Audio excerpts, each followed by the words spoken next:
Saya dulu kecil sebenarnya besar di lingkungan keluarga yang macam-macam. Jadi ayah saya Islam, mama saya Kristen, juga ada orang asing. Saya punya tante orang Belanda, orang Katolik. Kemudian jadi saya sebenarnya dulu kecil tidak menganggap agama penting. Biasa saja, biasa saja. Jadi kalau yang saya ingat, saya tidak dulu juga mama saya sering suruh saya ke gereja, saya tidak suka ke gereja. Uh, tapi saya suka ikut-ikut saja. Jadi artinya ke gereja iya, ke masjid juga iya, ke mana-mana sekolah saya dulu juga sekolah Katolik, saya ikut-ikut teman ke gereja Katolik. Jadi kalau di Jawa Tengah mungkin tidak jarang yang beragama Hindu atau agama yang lain, tapi dulu saya suka sekali dengar nonton acara-acara dari agama-agama lain. Karena memang di Indonesia kan agamanya banyak ya. Sehingga yang saya ingat ya saya biasa saja, saya tidak terlalu menganggap agama penting waktu kecil ya, waktu kecil. Kemudian saya senang bergaul. Kemudian saya juga senang mempelajari. Apalagi ayah saya kan open minded, jadi suka ajar macam-macam hal-hal yang moral ya. Jadi bagi saya waktu itu bagi saya agama bukan sesuatu yang penting, tapi yang penting adalah nilai-nilai moral, nilai-nilai kebaikan. Itu yang saya masukkan di dalam ingatan saya. Apalagi saya tinggal di Indonesia dengan didikan orang tua saya pada waktu itu yang memang tidak menutup diri dari ajaran agama-agama lain. Saya belajar jadi bisa menghargai, walaupun saya kuat dengan ajaran agama yang saya pegang sekarang, tapi bukan berarti kita kemudian menutup diri dengan agama orang lain.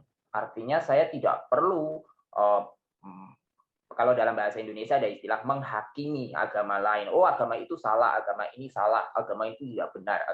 Karena bagi saya, waktu saya sekarang memutuskan menjadi orang Kristen, Protestan, maka saya justru karena saya melihat dari perjalanan hidup saya bergaul dengan macam-macam ajaran dan agama itu, saya justru melihat itu menjadi kekayaan yang membuat saya kemudian meyakini iman saya sekarang ini. Karena kalau tidak salah nanti Onja kan ada bertanya di bagian nomor berapa kemarin saya baca-baca di pertanyaan, apakah maksudnya saya agak lupa pertanyaannya, agama lain itu bisa mempengaruhi keyakinan saya.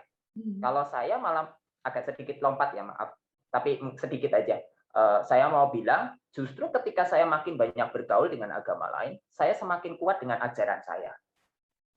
Jadi kalau menurut saya ya aneh sekali kalau kita punya keyakinan yang kuat dengan ajaran kita, tapi kita takut dengan agama lain, itu justru berarti iman kita itu masih, atau agama kita itu masih sekedar cuman pakaian saja yang bisa kita ubah-ubah atau ganti. Bukan satu keyakinan. Itu menurut saya. Saya bekerja, nah mungkin saya perkenalkan saja, nama yayasan kami namanya Yayasan Hwasuwon Korea Selatan.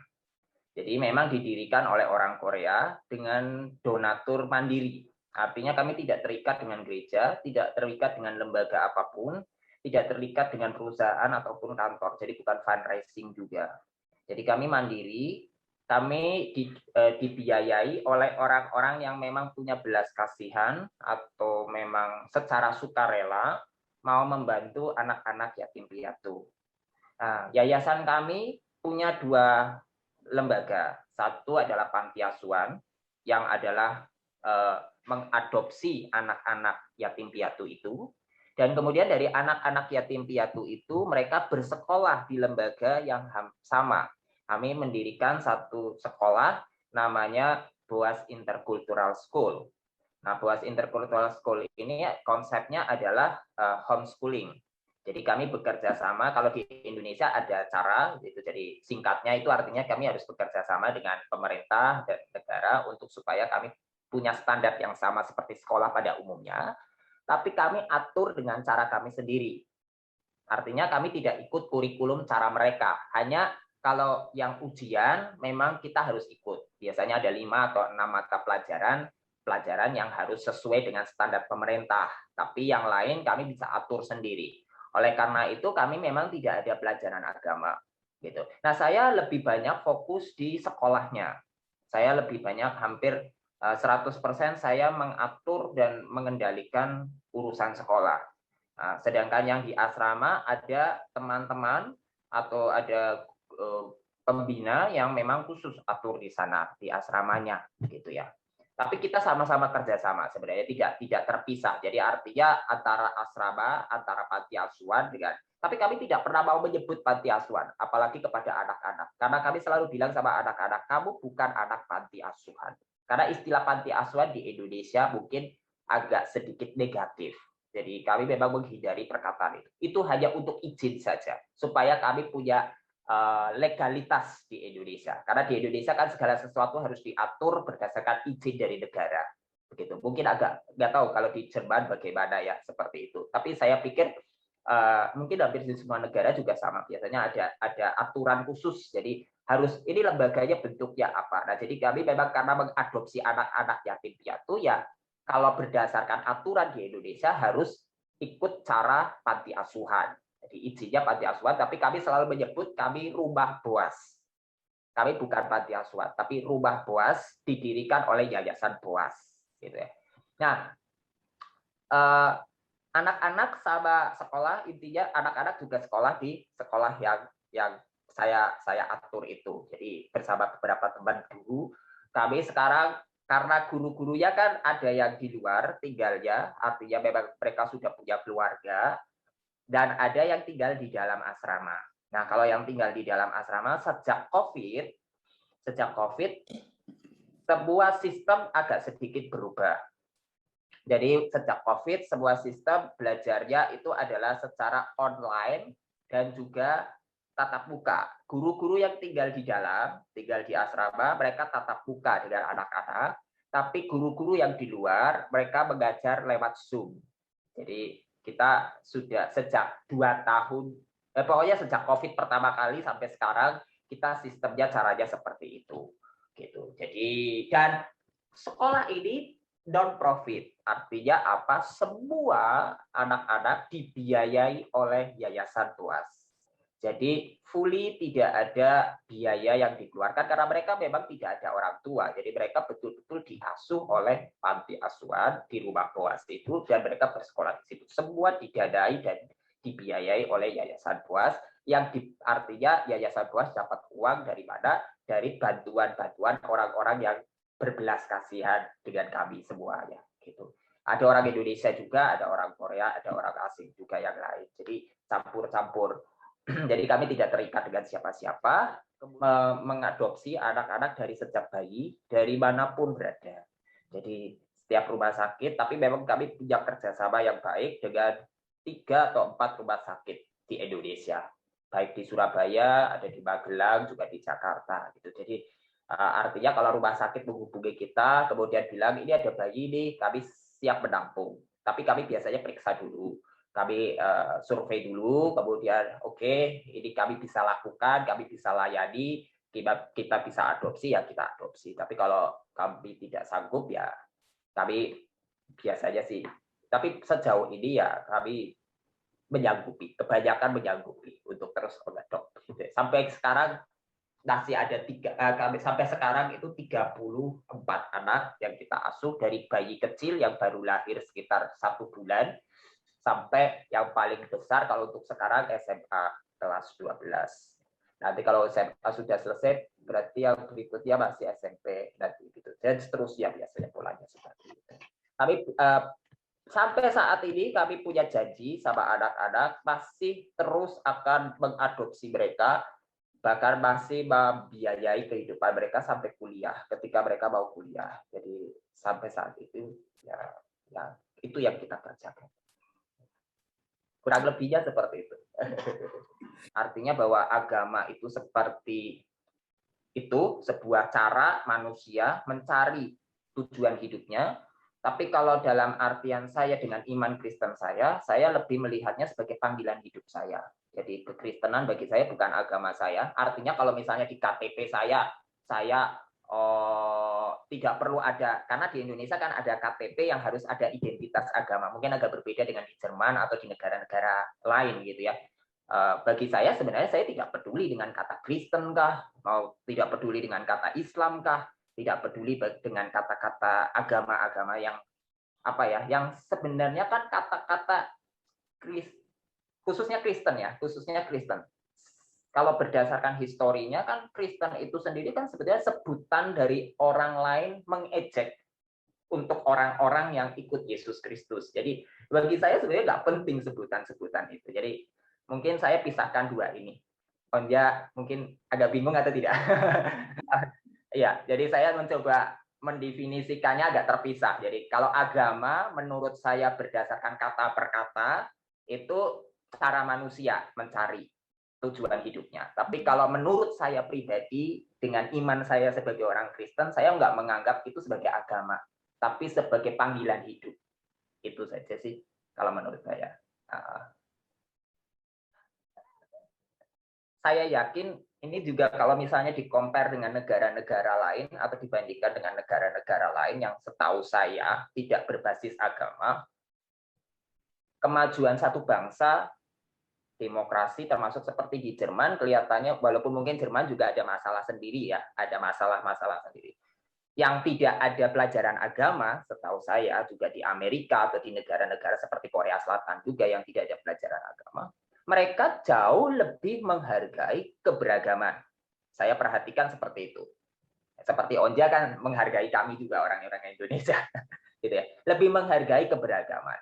Sedangkan Indonesia yang harusnya kalau ada pendidikan agama itu justru membangun nilai moral, nilai-nilai berbasis moral, apalagi etika, termasuk penghargaan terhadap keragaman budaya dan agama, justru menjadi lebih sensitif. Saya perhatikan.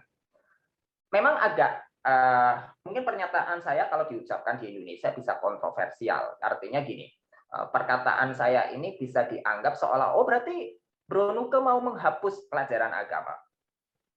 Bisa iya, bisa tidak.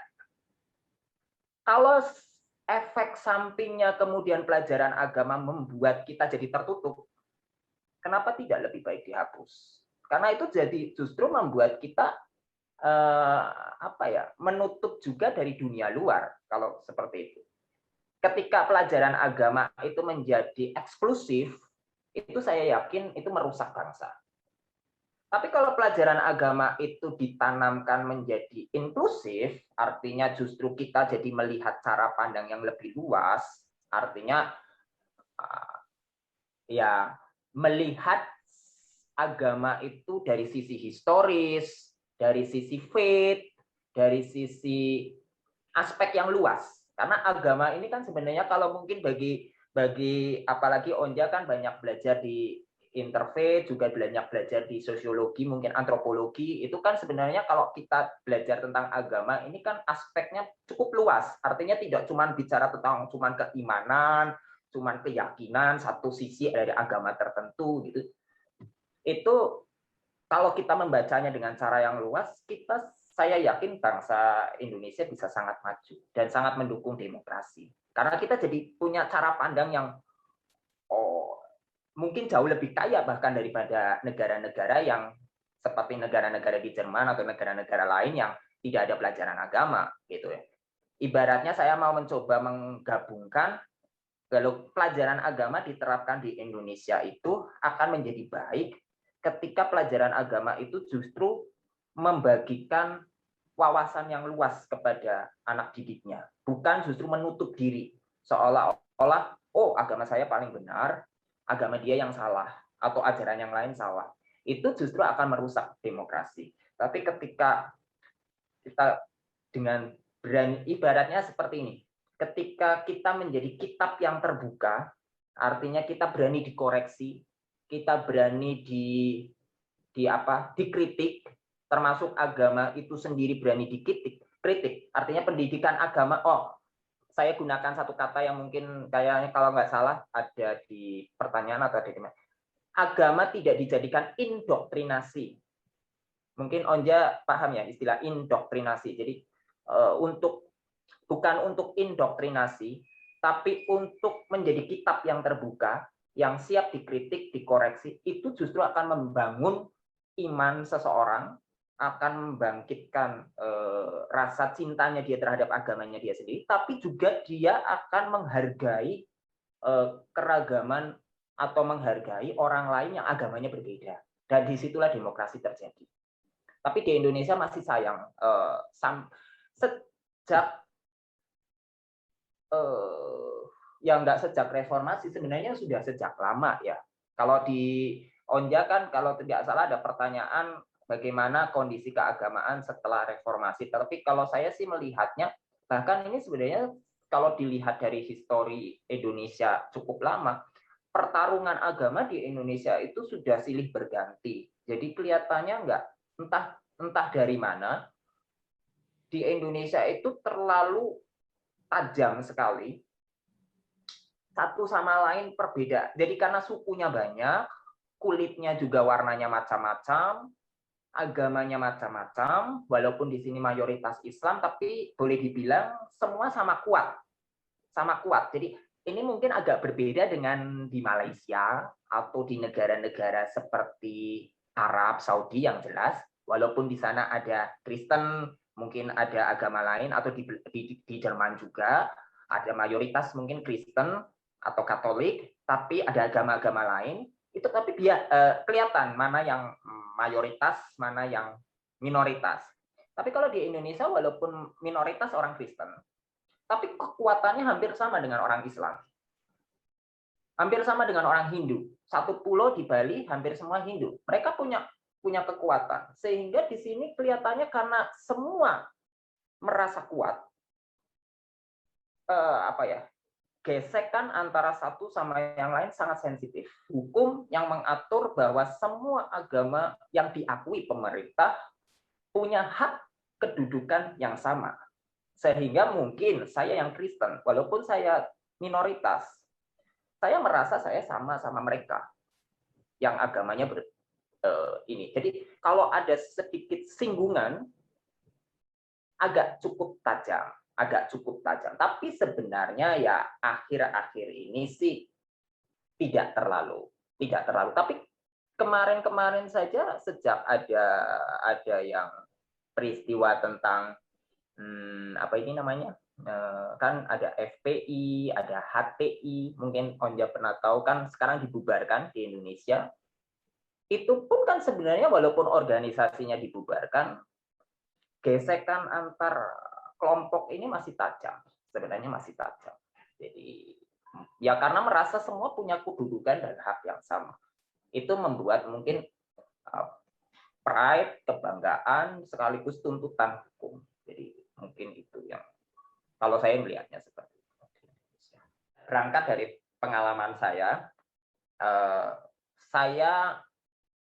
tetap menanamkan, karena anak-anak kan saya didik dengan cara Kristen Protestan ya. Jadi artinya kita semua sepakat karena satu tim itu kan kita teman-teman semua satu kelompok Kristen Protestan. Tapi di tempat kerja saya itu kan ada macam-macam yang bekerja. Jadi ada orang Jawa, ada orang luar Jawa, ada juga orang asing, orang Korea gitu. Jadi kebetulan di tempat saya bekerja itu sudah memang ada keragaman budaya. Agama mereka juga berbeda-beda. Jadi staf-staf juga, kalau yang pengajar memang hampir semua orang Kristen Protestan. Tetapi karyawan yang lain ada yang beragama Islam. Secara pendidikan, kami tidak ada pelajaran agama di tempat saya. Ya, jadi kami tidak ada pelajaran agama. Kami ada lebih kepada memang tapi karena ini asrama ya, jadi kegiatan rutin kami ya langsung adalah kegiatan rutin agama Kristen Protestan. Jadi pagi sudah ada kegiatan doa, biasanya sudah ada kegiatan doa pagi-pagi, kemudian nanti ada baca Alkitab, ya seperti itu. Jadi karena kegiatan asrama, jadi anak-anak sudah kita latih seperti itu, seperti biasa. Kemudian baru dari jam 8 sampai jam 3 sore, nanti ada jeda break juga, itu belajar sekolah pada umumnya. Jadi pelajaran agamanya langsung kepada hal-hal praktis yang memang menjadi kegiatan sehari-hari orang Kristen Protestan. Selebihnya kita belajar umum. Karena memang ada satu filosofi atau ada dasar dari fondasi sekolah kita. Kita mengajarkan kepada anak-anak kehidupan yang seimbang. Artinya seimbang dalam arti apa? Dalam arti pengetahuan, kerohanian, dan juga keterampilan. Nah, 3 hal ini kami coba ajarkan secara seimbang. Walaupun mungkin ya namanya seimbang itu sulit ya, itu terlalu ideal, tapi kita berusaha seperti itu. Jadi memang tidak ada pendidikan agama, tapi saya kadang-kadang ada satu sesi atau satu waktu khusus saya memberikan seperti pelajaran-pelajaran yang apa ya, seperti dasar-dasar iman Kristen, kami sebutnya katekismus misalnya, atau doktrin tertentu, itu ada satu sesi tersendiri di luar jam pelajaran itu memang ada. Tapi kalau pendidikan agama yang seperti sekolah pada umumnya kami tidak lakukan, karena kami coba menganut dengan sistem cara internasional. Jadi memang kalau di luar kan memang, dan kami kan homeschooling, artinya kami atur dengan cara kami sendiri. Tidak terikat dengan aturan pemerintah yang harus ada begini, ada begitu, ada begitu. Tapi memang dari saya kan mengikuti visi misi dari pimpinan. Nah, visi misi pimpinan memang dia kan Kristen Protestan, dan kita ikut dengan cara itu memang kita akan menanamkan standar moral sesuai dengan ajaran iman Kristen Protestan. Itu iya. Tapi di sisi lain, kami juga tetap mengajarkan kepada mereka tentang misi Kristus yang hidup berdampingan dengan orang-orang banyak. Kalau kita lihat dari sisi-sisi lain kehidupan Kristus, kan kita bisa melihat Tuhan Yesus itu bisa bergaul sama orang Samaria, bergaul sama orang-orang yang bahkan dianggap orang Yahudi itu jelek, begitu. Jadi orang miskin, orang-orang yang seperti itu yang justru kami tanamkan kuat-kuat kepada anak-anak. Karena kami percaya kalau mereka tidak mengerti visi misi Kristus yang sebenarnya, mereka tidak akan memiliki iman Kristen yang sebenarnya. Mereka nanti akan cuma lahir jadi 2 model orang. Yang pertama mungkin orang yang nggak punya iman sama sekali, artinya nggak punya nilai-nilai standar moral sama sekali, atau nilai-nilai standar hidup sama sekali. Atau yang kedua, mereka jadi fanatik sempit. Kita tidak mau itu. Kita tidak mau jadi terjebak di dalam 2 kelompok ini. 2 kelompok yang